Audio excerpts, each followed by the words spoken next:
Sebelum kita mulai ceritanya, saya minta dukungan dari teman-teman dengan cara klik tombol subscribe channel ini. Dan jangan lupa nyalakan juga lonceng notifikasinya, agar teman-teman semua tidak ketinggalan cerita-cerita baru dari channel ini. Kembali, salah satu kisah nyata yang dialami sepupu saya. Akibat pergaulan dan sikapnya yang kurang dijaga, bikin dia jadi kena sial, dikejar-kejar oleh pocong dan kuntilanak. Kejadian ini sudah lama sebenarnya. Cuma sepupu saya baru cerita aja kemarin pas buka bersama keluarga. Kita sebut saja sepupu saya ini Teddy, untuk nama dan tempat disamarkan. Teddy waktu itu masih berumur 21-an, sekitar tahun 95-an. Umur yang kentang dan lagi doyan-doyannya nyoba segala macam. Dan Teddy ini tipe orang yang gampang bergaul sama siapa aja, jadi banyak temennya.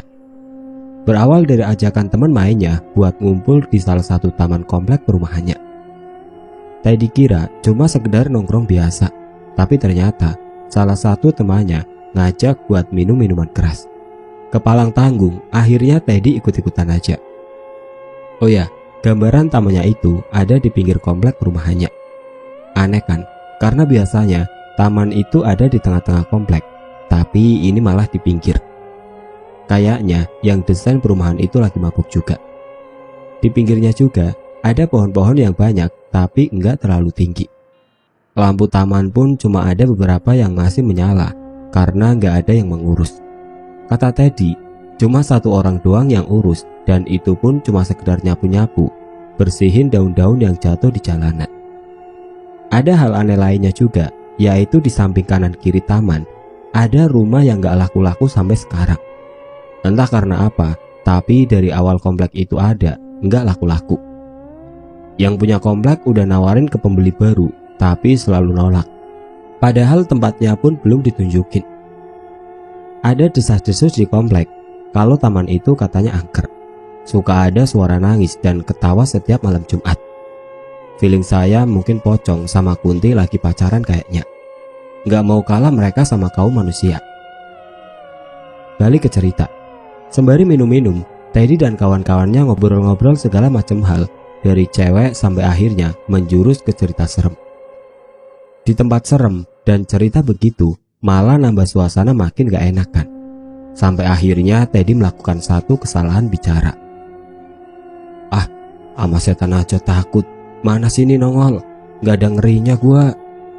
Salah satu kawannya udah peringatin si Teddy buat gak ngomong kayak gitu, tapi malah makin jadi si Teddy ini. Selo, kalau itu setan nongol, gua gambarin nanti. Bodoh, udah lagi di tempat angker, terus ngomong begitu lagi. Ya emang sampai kelar nongkrong, gak ada tanda-tanda setan yang ngeganggu mereka. Tapi cerita beda kalau udah balik ke rumah nanti. Teddy lupa waktu itu udah jam berapa. Minuman udah habis semua, dan juga ada beberapa kawannya yang mabuk parah. Teddy salah satu yang mabuk, tapi masih bisa sedikit sadar dan kontrol badannya buat jalan. Akhirnya bubarlah mereka ke rumah masing-masing. Karena masih di komplek, jadi Teddy cuma jalan kaki aja dari rumah ke taman itu. Lagi pula tahun segitu, motor masih belum terlalu banyak juga. Jalan dari taman ke rumah Teddy sebenarnya lumayan jauh. Bisa makan waktu 15 menitan karena belok-belok juga menuju rumahnya. Dan juga sialnya, gak ada satupun kawannya yang searah sama dia. Otomatis Teddy jalan sendiri dong balik ke rumahnya. Setengah sempoyongan, Teddy jalan kaki. Kata dia perkiraan waktu itu antara jam 2 sampai jam 4. Di salah satu jalan ke rumahnya, Teddy harus melewati gang sempit yang cuma cukup satu motor saja. Sebenarnya kata Teddy, jalan ini cukup serem kalau malam, karena di sebelahnya kebun-kebun gitu. Tapi karena dia mau cepet sampai rumah, ya terpaksa lewatin jalan itu dah. Di tengah-tengah jalan sempit itu, entah kenapa tiba-tiba Teddy kebelet banget mau kencing. Pokoknya kata dia udah gak bisa tahan lagi dah, sampai terpaksa dia kencing di situ. Akhirnya berhenti sebentar dan kencinglah Teddy. Dia ingat kalau gak pakai permisi juga pas kencing. Dengan kondisi setengah mabok, Teddy kencing sembari tutup matanya. Tiba-tiba Teddy nyium bau busuk. Tiba-tiba Teddy nyium bau busuk banget. Padahal tadi nggak ada bau apa-apa, tapi ini tiba-tiba lo baunya. Teddy cuekin aja lanjut kencing. Setelah kelar dan dia tutup sleting celananya, tiba-tiba pas nengok ke belakang, pocong itu sudah berdiri deket banget sama Teddy. Cuma pocong ini tinggi karena pas nengok Teddy persis tepat di dadanya itu pocong. Di situ Teddy masih bingung apa yang ada di depan dia. Pelan-pelan lihat ke atas, akhirnya jelas itu si pocong. Teddy ngelihat dengan jelas bentuk muka itu pocong. Masih ada bagian muka yang utuh di sekitar jidatnya, tapi pas bagian pipi bolong dan juga ada belatung sama baunya busuk banget. Salah satu matanya ngegantung kayak mau copot gitu, satunya lagi bolong, gak ada matanya. Setelah lihat itu, ada jeda 5 detikan, Teddy diem gak bisa apa-apa. Badannya kaku. Setelah dipaksa gerakin badannya, akhirnya bisa dan langsung lari saking seremnya. Yang tadinya gua masih agak sedikit mabok, langsung sadar Yan lihat begituan. Mampus lo, songong sih. Teddy lari sekuat-kuatnya karena kata dia itu, gang berasa jauh banget, kagak sampai-sampai. Teddy kira pocong itu gak ngejar, ternyata salah perkiraan dia.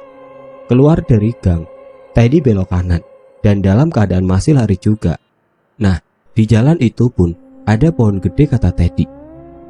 Pas gua lagi lari, kirain udah gak ada Yan, ternyata dia nunggu di pohon gede itu. Posisi pohon itu ada di kanan. Sekitar jarak 5 meter lagi, tiba-tiba pocong itu kembali nongol di samping batang pohon. Teddy berhenti dan balik arah karena takut. Berarti lo lewat gang sempit lagi dong? Saya kepo. Kagak, gua lurus aja. Mampus gak tuh, malam-malam jalan sendirian dikejar-kejar pocong. Punya mulut gak bisa dijaga sih, ya begitu jadinya kan. Sekarang Teddy jalan kaki cepet. Dia udah doa-doa dalam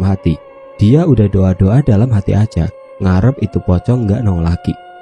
Sebenarnya salah kata Teddy, dia lewat sini karena selain muter jauh, di situ juga jalannya mentok dan kalau ke gang sebelah harus lewat gang lagi.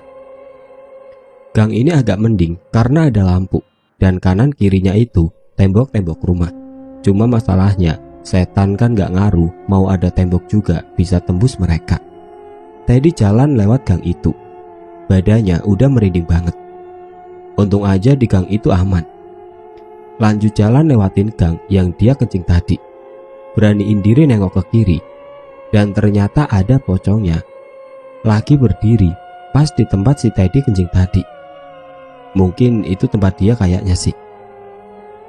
Teddy langsung buang muka. Untungnya itu pocong kagak nengok ke dia. Nah, sekarang dia lewat jalan yang muter jauh. Gak apa-apalah katanya, daripada nanti ketemu itu pocong lagi, bisa kelar nanti. Komplek perumahannya ini masih cukup sepi. Ada beberapa rumah yang masih kosong atau belum laku. Yang namanya tempat kosong selalu jadi tempat favoritnya para setan. Karena kurangnya aktivitas manusia, jadi mereka bisa leluasa di tempat yang kosong. Sampai di depan rumah yang kosong, Teddy gemeteran karena pas dia nengok itu, ada yang liatin dia dari dalam rumah. Cuma karena gelap, gak terlalu jelas bentuk sosoknya, Teddy malah makin kepo karena mau tahu apa yang dia lihat itu orang atau bukan kan. Makin lama sosok yang dia lihat makin jelas. Ternyata itu Kunti lagi liatin si Teddy juga. Kaget, langsung buang muka dan lanjut jalan cepet-cepet. Ternyata Kunti itu kejar Teddy. Dia terbang pas banget di atas Teddy. Itu Kunti terbang dan nongkrong di pohon jambu depan dia. Saat itu juga, itu Kunti ketawa cekikikan yang bikin si Teddy makin ketakutan sama merinding. Ketawanya itu bikin sakit kuping Yan.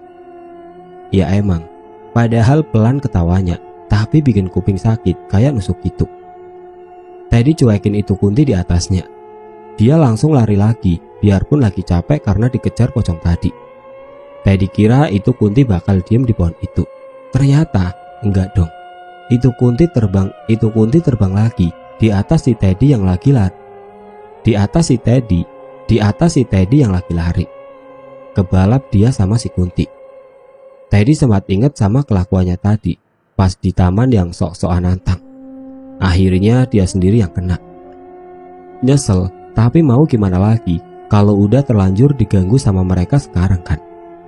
Dia sampai minta maaf di dalam hatinya karena udah saking takutnya terus dikejar-kejar. Cuma entahlah itu mereka dengar permintaan maaf si Teddy apa enggak. Kayaknya sih enggak, karena dia masih dikejar terus sampai rumahnya. Saat si Kunti lewatin Teddy buat yang kedua kalinya, sekarang udah hilang. Sedikit lega Teddy pas udah tahu si Kunti pergi. Sekarang dia bisa jalan pelan-pelan. Gak jauh dari situ ada rumah yang isinya bapak-bapak lagi nongkrong. Pas lewat ditanya, ada apa itu si Teddy? Mungkin bapak-bapak curiga karena ngelihat sikon Teddy yang keringetan dan juga ngos-ngosan. Kenapa mas?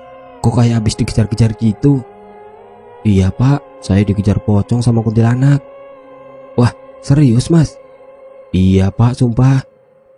Di mana itu pocong sama kuntilanaknya mas? Di kebun kosong samping gang sempit itu pak. Wah, di situ emang sering mas. Bodohnya Teddy udah lama tinggal di situ, tapi dia nggak tahu kalau itu kebun serem. Dari yang tadinya mabok, sekarang Teddy udah benar-benar seger banget. Udah nggak kerasa itu efek dari minuman-minuman yang tadi. Adrenalinnya ngalahin alkohol yang di dalam badan. Saya pulang dulu ya pak. Iya mas, hati-hati. Di sini Teddy sedikit lega karena habis ketemu orang. Mungkin ini alasan kenapa si Kunti hilang, karena di depannya ada orang rame-rame lagi nongkrong. Teddy lanjut jalan. Jarak rumah udah enggak terlalu jauh lagi. Nah, ada 4 rumah sebelum rumah Teddy itu kosong. Sebelumnya udah pernah ada yang nempatin, tapi belum ada 1 bulan pemiliknya pindah rumah. Desas-desusnya kalau mereka sering diganggu di rumah itu. Keadaan rumah itu pun udah banyak ilalangnya dan ada beberapa bagian yang ambruk. Saya pernah lihat langsung dan emang bener-bener rusak parah itu rumah. Beda kondisinya sama rumah yang belum laku. Warga situ aja heran, padahal komplek belum terlalu lama, tapi kondisi rumah itu udah hancur banget. Sebelum lewatin rumah itu, perasaan Teddy udah gak enak. Feeling dia bakal ada yang ganggu lagi kayaknya. 5 meter jarak rumah kosong itu. Bener aja, pas di pagar rumahnya, perlahan-lahan pocong muncul berdiri ngadep ke Teddy. Teddy langsung berhenti. Dia capek mau lari, dan juga jarak ke rumahnya itu udah bener-bener deket banget. Teddy duduk di tengah jalan, terus doa kalau dia minta maaf kalau udah bikin salah. Dia ngaku udah nantang mereka. Tiba-tiba dari atas ada kuntilanak lagi terbang sambil ketawa. Teddy langsung nengok ke atas dan katanya terbangnya itu kayak kain putih yang ngegulung, terbang kena angin gitu. Teddy merem, takut udah sampai ke ubun-ubun. Takut udah sampai ke ubun-ubun dia. Dia nyoba melek dan pocong itu masih berdiri di atas pagar rumah kosong. Dia nyoba melek dan pocong itu masih berdiri di atas pagar rumah kosong itu. Bukan berdiri, tapi tepatnya melayang. Dia udah mau nangis di situ.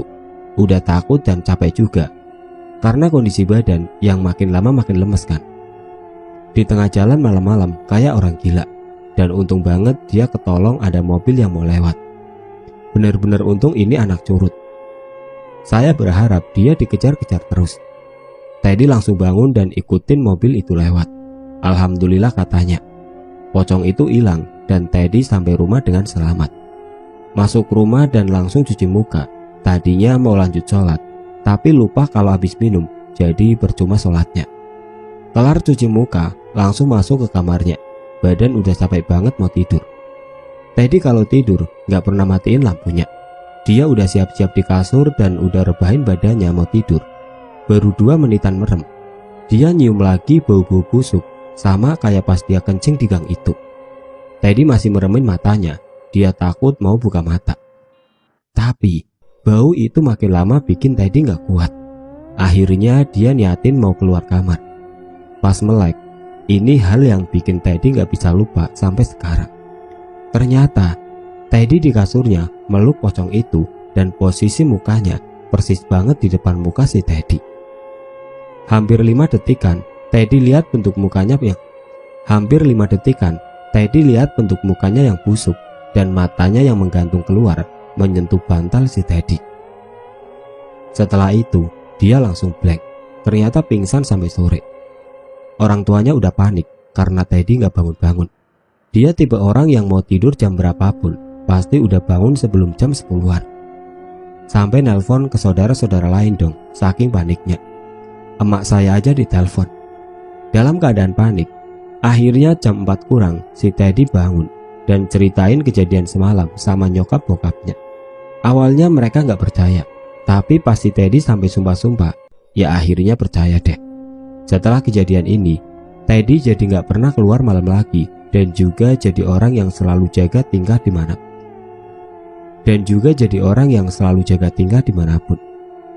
Asli ya, gua kapok nantang-nantangin lagi. Jangan sampai dah lu kayak gitu. Capek cuy dikejar-kejar terus. Ya itu sih salah dia sendiri kan. Harus terima akibatnya. Nah itu pengalaman sepupu saya. Asli ini si Teddy cerita begini. Asli saya merinding sampai ke ubun-ubun. Gak bisa bayangin kalau di posisi dia dikejar-kejar gitu gimana rasanya. Intinya sopan-sopan di tempat manapun ya. Mau tempat baru atau tempat yang biasa kita datengin, tetap harus sopan.